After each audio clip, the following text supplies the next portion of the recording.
Hello friends, तो आज हम डिस्कस करेंगे साइकोलॉजी का एक और नया टॉपिक जिसमें हम कुछ इम्पोर्टेंस थ्योरीज के बारे में डिस्कस करेंगे। तो चलिए शुरू करते हैं। हमारी पहली थ्योरी का नाम है जेरोम ब्रूनर। इनकी जो थ्योरी थी उसका नाम था डिस्कवरी ऑफ लर्निंग। ब्रूनर जो पियाजे से इंस्पायर्ड थे और ये भी जो है कॉग्निटिव डेवलपमेंट की ही बात करते हैं, संज्ञानात्मक विकास की बात कहते हैं। इनका भी मानना था कि बच्चे जो है अपने ज्ञान का निर्माण खुद करते हैं। ये जो है खुद एक्टिविटीज़ करके चीज़ों को एक्सप्लोर करके अपने ज्ञान का निर्माण करते हैं।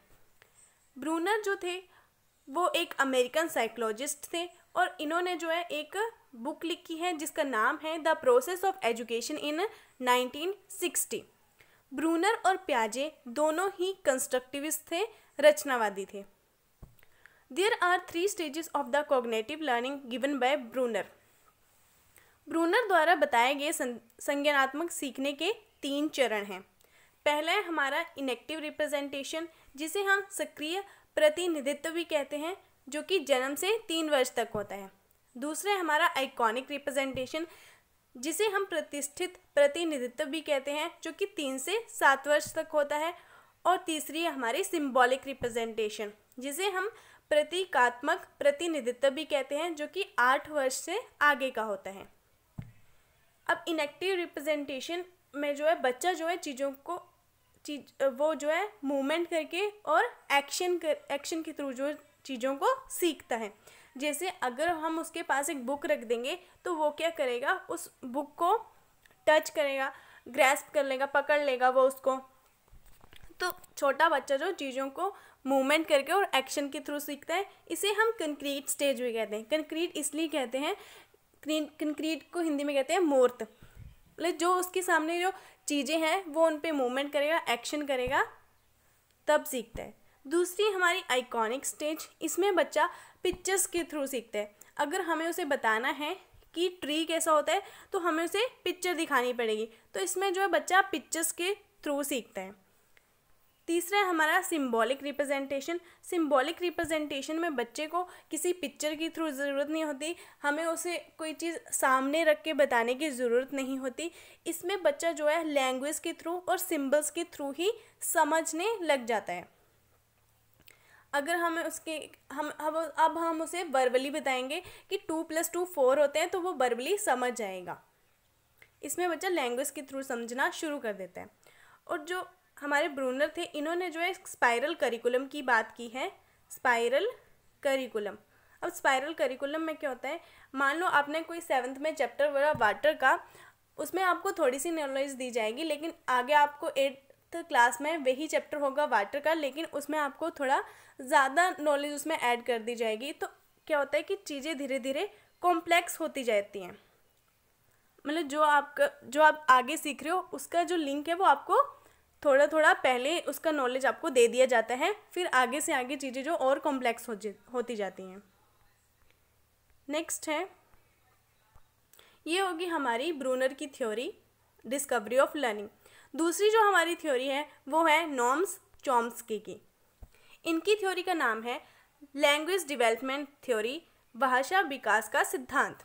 इनका मानना था कि बच्चे में जो है इनेट एबिलिटी होती है भाषा को सीखने की। मानव बच्चा भाषा सीखने की जन्मजात क्षमता के साथ ही पैदा होता है।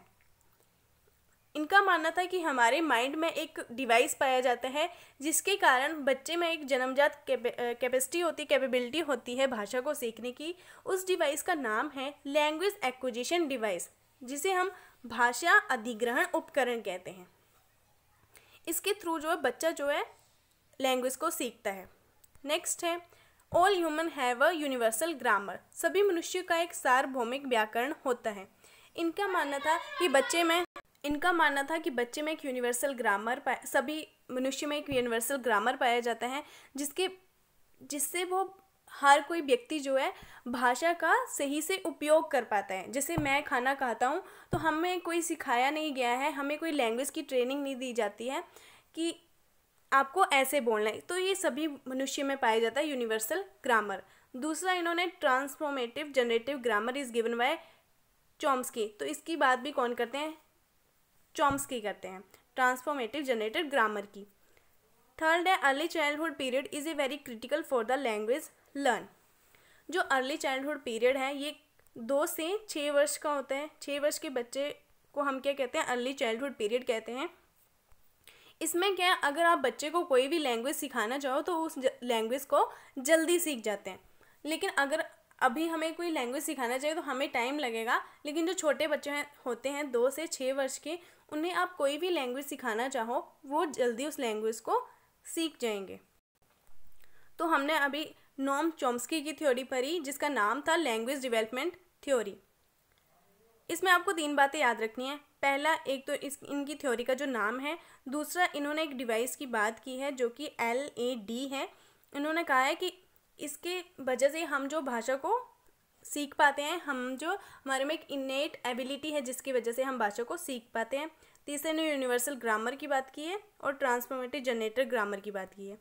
नेक्स्ट थ्योरी हम पढ़ेंगे बंडूरा सोशल लर्निंग थ्योरी, जिसे हम बंडूरा सामाजिक शिक्षण सिद्धांत भी कहते हैं। इनकी थ्योरी का जो नाम था वो था सोशल लर्निंग थ्योरी। इनका मानना था कि बच्चे जो हैं चीज़ों को ऑब्जर्व करके सीखते हैं, दूसरों को या अपने इन्वायरमेंट से देख के चीज़ों को सीखते हैं। People learn through the observing others. लोग दूसरों को देखकर सीखते हैं। Bandura gives the concept of modelling and have 4 stages. Bandura ने मॉडलिंग की अवधारणाएं दी हैं। इसके जो है 4 चरण हैं। 4 चरण कौन कौन से हैं? पहला है हमारा अटेंशन जिसे हम ध्यान कहते हैं। दूसरा है रिटेंशन जिसे हम अवधारणा कहते हैं। तीसरा है प्रोडक्शन जिसे हम उत्पादन कहते हैं। और फोर्थ है हमारा मोटिवेशन जिसे हम प्रेरणा कहते हैं।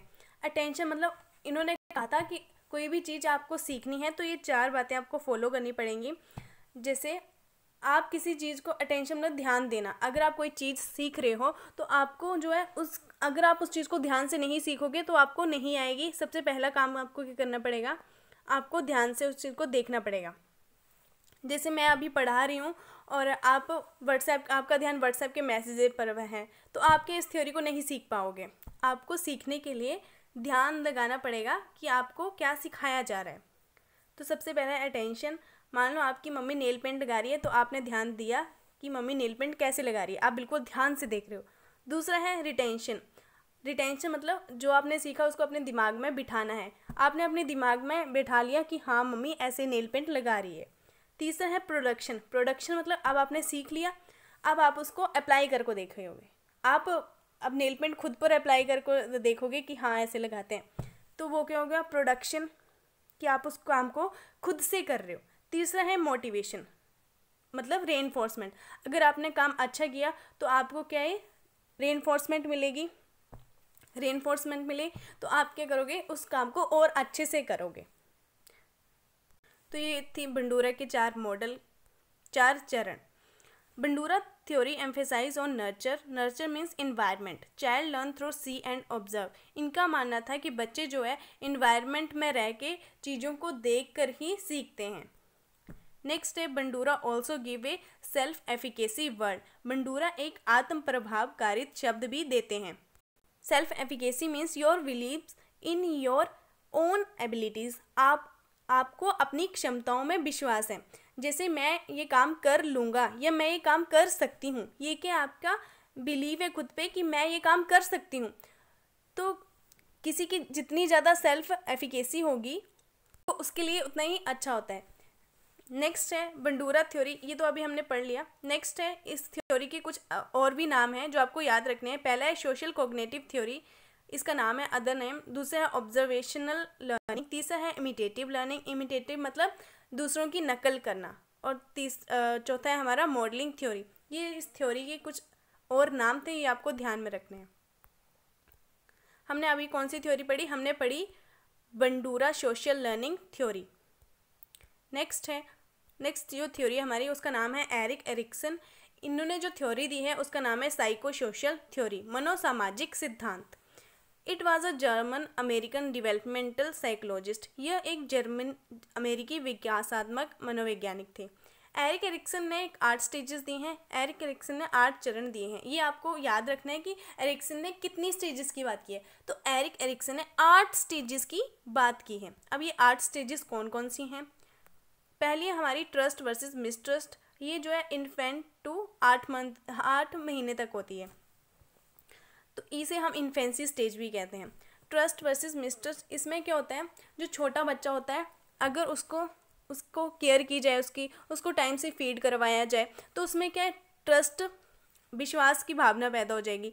लेकिन अगर उसको टाइम से खाना ना दिया जाए, उसको केयर नहीं की जाए, उसके प्यार नहीं किया जाए, तो उसमें क्या है, मिसट्रस्ट की भावना पैदा हो जाएगी।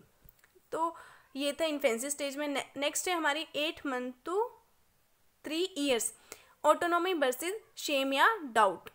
इसमें मी डू इट की स्टेज भी है। इसमें जो है बच्चा जो काम को खुद करने की कोशिश करता है, वो कपड़े खुद से पहनने लग जाएगा, वो चप्पल डालेगा तो वो उल्टी पहनने लग जाएगा, तो इसमें जो है बच्चा खुद काम करने लग जाता है। लेकिन अगर उसको डांट दिया जाए कि तुम नहीं पहनोगे कपड़े, खुद मैं पहनाती हूँ, या तुम चप्पल सीधी क्यों नहीं पहन रहे हो, उसको डांट लगा दी जाए, तो उसमें क्या है, शेम की भावना आ जाएगी या डाउट उसमें हो जाएगा कि मैं नहीं कर सकता हूँ। तो हमें जो है डांटना नहीं है बच्चे को, जैसे वो कर रहा है उसको वैसे ही करने दे रहे हैं। नेक्स्ट है, वरना जो है जो अगर उसके मन में डाउट आ जाएगा तो आगे की जो स्टेजेस है उस पर भी क्या पड़ेगा, उस पर नेगेटिव इफेक्ट पड़ेगा। नेक्स्ट जो स्टेज है हमारी वो है 3 से 5 साल की। इसमें जो है इनिशिएटिव वर्सेस गिल्ट की बात की गई है। इसी जो है पहल बनाम अपराध बोध भी कहते हैं। इसमें जो है बच्चा एक्सप्लोर करना शुरू कर देता है, बच्चा जो है खेल के ज़रिए सोशल इंटरेक्शन करना शुरू कर देता है, दूसरों के साथ इंटरेक्ट करना शुरू कर देता है। लेकिन अगर उसको डांट दिया जाए तो उसमें क्या, गिल्ट की भावना आ जाएगी, तो उसे डांटना नहीं है, उसे जो है नई नई चीज़ें एक्सप्लोर करने देना है। बच्चा क्या करता है इस स्टेज में, क्वेश्चन पूछने शुरू कर देता है, ये ऐसा क्यों है, क्या है, तो उसे अगर उसे डांट दी जाए, उसके क्वेश्चन का आंसर नहीं दिया जाए, तो उसमें क्या, गिल्ट की भावना आ जाएगी। नेक्स्ट जो स्टेज है वो है 5 से 13 वर्ष की। इसमें जो है इंडस्ट्री वर्सेस इन्फीरियरिटी, उद्योग बनाम हीनता।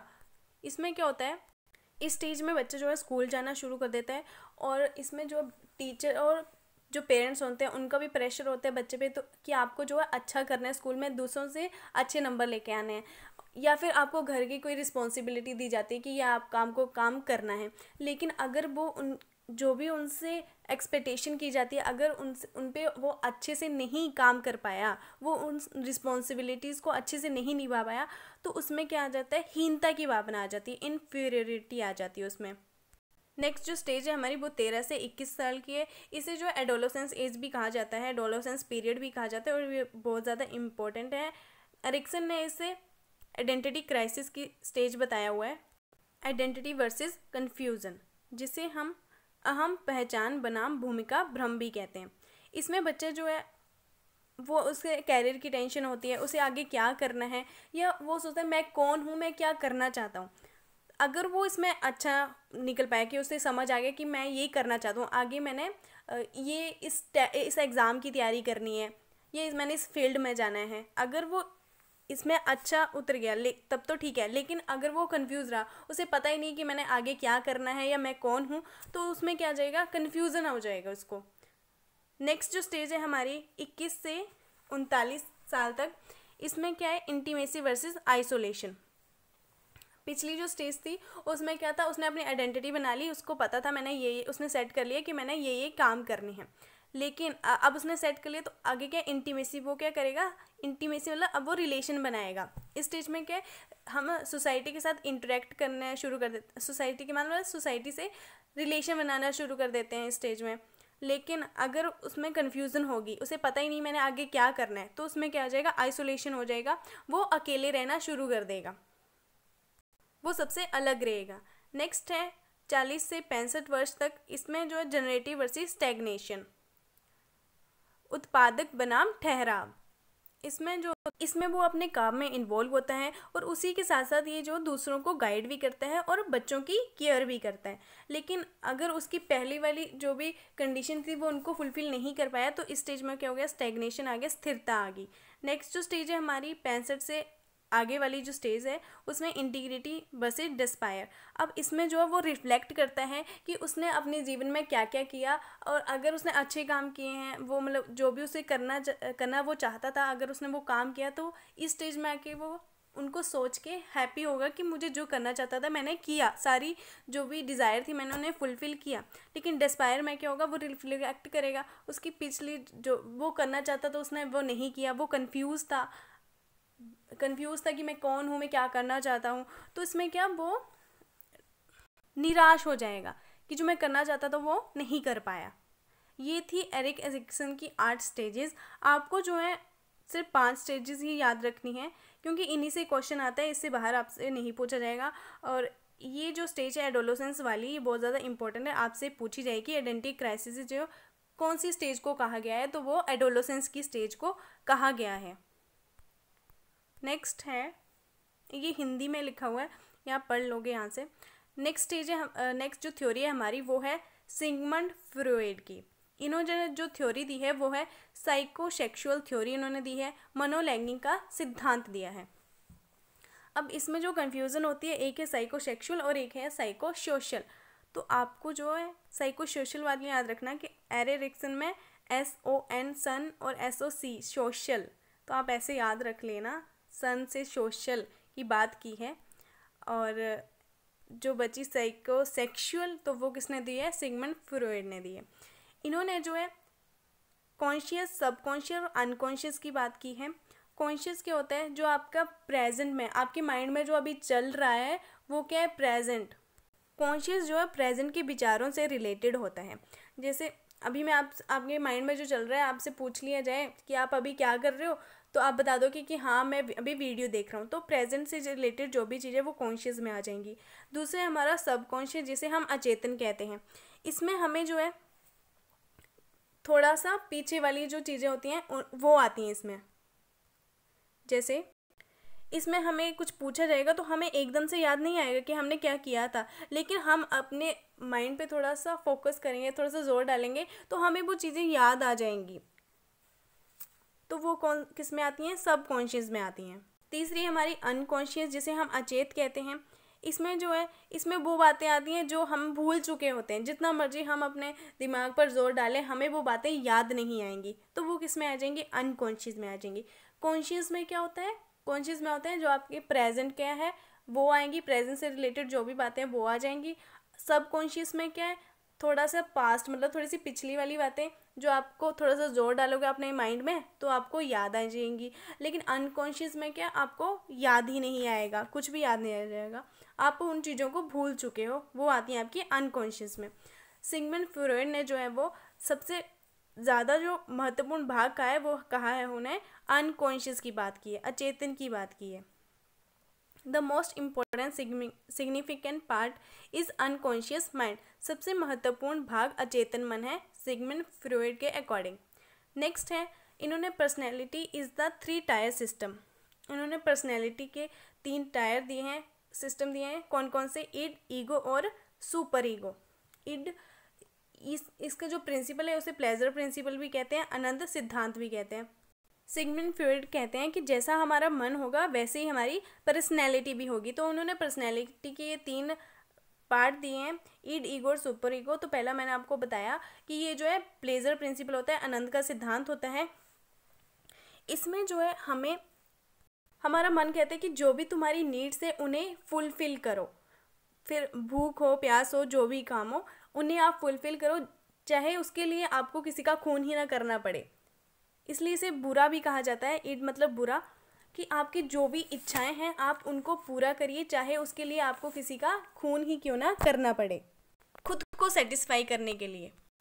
इसमें हमें कोई मतलब नहीं होता है कि क्या अच्छा है, क्या बुरा है, क्या सही है, क्या गलत है, हमें बस अपनी इच्छाओं को पूरा करने पर फोकस होता है। तो वो किस में आ जाएगा, ईड में आ जाएगा। इसलिए इसे प्लेजर प्रिंसिपल कहा गया है कि जो भी तुम्हारी इच्छा है उसे पूरा करो और खुद को सेटिस्फाई करो। दूसरी जो है हमारी वो है ईगो, जिसे हम रियलिटी का भी प्रिंसिपल कहते हैं। इसमें क्या होता है, इसमें जो भी हमारी इच्छाएं होती हैं उन्हें हम सेटिस्फाई करने के लिए एक प्लानिंग करते हैं। जैसे अगर हमने कोई प्लान किया तो हम उसकी देखेंगे कि इसका रिज़ल्ट, अगर मैंने ये काम किया तो इसका रिज़ल्ट क्या होगा, अगर मैं चोरी करता हूँ तो इसका रिज़ल्ट क्या होगा, या तो मैं पकड़ा जाऊँगा, मुझे पुलिस ले जाएगी, मेरी पिटाई होगी। तो इसमें क्या होता है कि जो भी हमारी इच्छाएं होती हैं उनको संतुष्ट करने के लिए हम पूरी प्लानिंग करते हैं और हम ये भी देखते हैं कि इसका रिज़ल्ट क्या निकलेगा। तो इसमें जो है ये किस में आ जाएगा, ईगो में आ जाएगा, रियलिटी प्रिंसिपल में आ जाएगा। तीसरा है हमारा सुपर ईगो। इसमें जो है हम जो भी समाज के द्वारा बनाए गए लॉ और ऑर्डर हैं हम उनको फॉलो करते हैं। जिसके अंदर जो सुपर ईगो ज़्यादा होगी वो उतने ही बुरे या गलत कामों से क्या हो, दूर रहेगा। तो इसमें कौन सा प्रिंसिपल है, इसमें मोरालिटी आ जाएगी कि हम जो अच्छे और बुरे में, सही और गलत में फ़र्क कर पा रहे हैं, हम लॉ और ऑर्डर को फॉलो करते हैं, तो वो आ जाएगा हमारा सुपर ईगो में। ये थे कुछ पर्सनैलिटी के 3 पार्ट्स। नेक्स्ट है फ्रॉइड ने जो सेगमेंट साइकोसेक्सुअल की स्टेजेस दी हैं। स्टेजेस कितनी हैं, 5 हैं, ये आपको याद रखना है। साइकोसेक्सुअल की स्टेजेस कितनी हैं, 5 हैं। पहली हमारी ओरल, दूसरी हमारी एनल, तीसरी हमारी फैलिक, चौथी हमारी लेटेंट और 5वीं हमारी जेनिटल। तो आपको सिर्फ इसके नाम ही याद रखने हैं, आपसे ज़्यादा कुछ पूछा नहीं जाएगा इसमें। नेक्स्ट है, अब फैलिक स्टेजेस के आगे 2 पार्ट दिए हैं, इलेक्ट्रो कॉम्प्लेक्स और दूसरा हमारा ओडिपस कॉम्प्लेक्स। इसमें क्या होता है, इलेक्ट्रो कॉम्प्लेक्स में क्या होता है, girls are attracted to father is called electro complex. और जो ओडिपस होता है इसमें क्या होता है, boys attracted to mother is called Oedipus. इसमें जो है हम अपोजिट सेक्स की तरफ अट्रैक्ट होते हैं। तो जो इलेक्ट्रो कॉम्प्लेक्स में आते हैं वो गर्ल्स अट्रैक्ट टू फादर और बॉयज अट्रैक्ट टू मदर, इसे हम ओडिपस कहते हैं। नेक्स्ट ये थी आपकी सिगमंड फ्रॉइड की थ्योरी, जिसमें हमने सिगमंड फ्रॉइड की जो थ्योरी का नाम था वो था साइकोसेक्सुअल थ्योरी। इसमें हमने कॉन्शियस, सबकॉन्शियस और अनकॉन्शियस के बारे में बात की। और सिगमंड फ्रॉइड ने जो इम्पोर्टेंस दी है वो है अनकॉन्शियस माइंड की बात की है। इन्होंने इसको इम्पोर्टेंस दी है ज़्यादा। और पर्सनैलिटी के 3 पार्ट्स की बात की हमने, ईड, ईगो और सुपर ईगो की बात की। इसमें आपको पेपर में ये प्रिंसिपल पूछे जाते हैं कि कौन सा पार्ट कौन से प्रिंसिपल में आता है। तो ईड जो है प्रिंसिपल आता है, प्लेजर प्रिंसिपल में आता है, ईगो आपका रियलिटी प्रिंसिपल में आता है और सुपर ईगो आपको मोरालिटी प्रिंसिपल में आता है। नेक्स्ट जो आपसे पूछा जाएगा कि साइकोसेक्सुअल की कितनी स्टेजेस हैं, तो साइकोसेक्सुअल की 5 स्टेजेस हैं। आपको सिर्फ इनके नाम याद करने हैं, इससे ऊपर आपसे कुछ नहीं पूछा जाएगा। और आपको ये फैलिक स्टेज पढ़ लेनी, इलेक्ट्रो कॉम्प्लेक्स और ओडिपल कॉम्प्लेक्स होता क्या है। नेक्स्ट अब हम कुछ क्वेश्चन डिस्कस करेंगे इसके बारे में। फर्स्ट है हमारा, totality of believes and feeling about one self is, स्वयं के बारे में विश्वासों और भावनाओं की समग्रता है। पहला है हमारा सेल्फ, दूसरा हमारा सुपर ईगो, तीसरा है हमारा ईड और चौथा है हमारा नन ऑफ दीज। इसका जो राइट आंसर होगा वो होगा option number 1 self. Second question है हमारा, which school of psycho analysis was founded by Freud. Freud ने मनोविश्लेषण के किस विद्यालय की स्थापना की थी। फर्स्ट है नियो बिहेवियरिज्म, दूसरा है हमारा साइको एनालिसिस, तीसरा है हमारा नियो साइको एनालिसिस और चौथा है हमारा नन ऑफ दिस। तो इसका जो राइट आंसर होगा वो होगा option number B, psycho analysis मनोविश्लेषण। थर्ड क्वेश्चन है हमारा, according to social learning theory man's behaviour is determined by his. सामाजिक शिक्षण सिद्धांत के अनुसार मनुष्य का व्यवहार उसके द्वारा निर्धारित होता है। पहला है रिस्पॉन्स, दूसरा है बॉडी, तीसरा है सोशलाइजेशन और चौथा है हमारा गोल्स। तो हम अभी पढ़ के आए हैं सोशल लर्निंग थ्योरी, उसमें हमने पढ़ा कि बच्चे जो है अपने इन्वायरमेंट से सीखते हैं, दूसरों के साथ इंटरेक्ट करके सीखते हैं, दूसरों को ऑब्जर्व करके सीखते हैं। उन्होंने ऑब्जर्व की बात की है, इमिटेशन की बात की है। तो इसका जो राइट आंसर होगा वो होगा सोशलाइजेशन।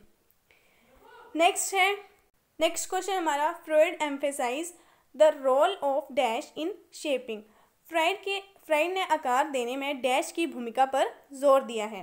फर्स्ट है हमारा फ्री विल, सेकेंड है हमारा ग्रुप इन्फ्लुएंस, तीसरा है हमारा अनकॉन्शियस डिजायर और चौथा है हमारा हॉर्मोन्स। तो इसका जो राइट आंसर होगा वो होगा अनकॉन्शियस डिजायर।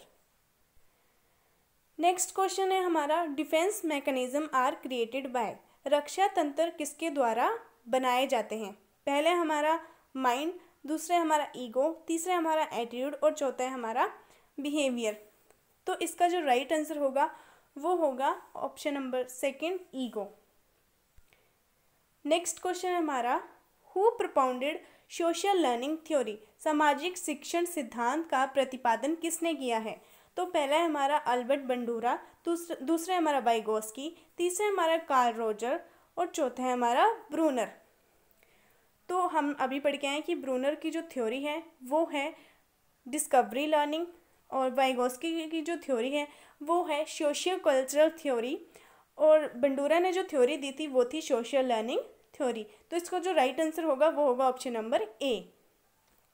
नेक्स्ट क्वेश्चन है हमारा, pedagogy is the study of. इसका ये क्वेश्चन जो मैंने आपको दिया था, शिक्षा शास्त्र का अध्ययन है। फर्स्ट है हमारा एजुकेशन, सेकंड है हमारा गाइडिंग स्टूडेंट, थर्ड है हमारा लर्निंग प्रोसेस और फोर्थ है हमारा टीचिंग मेथड। तो pedagogy is the study of teaching method. इसका राइट आंसर हो जाएगा ऑप्शन नंबर 4। तो आज हमने कुछ इंपॉर्टेंट थ्योरीज के बारे में डिस्कस किया। Okay, thank you.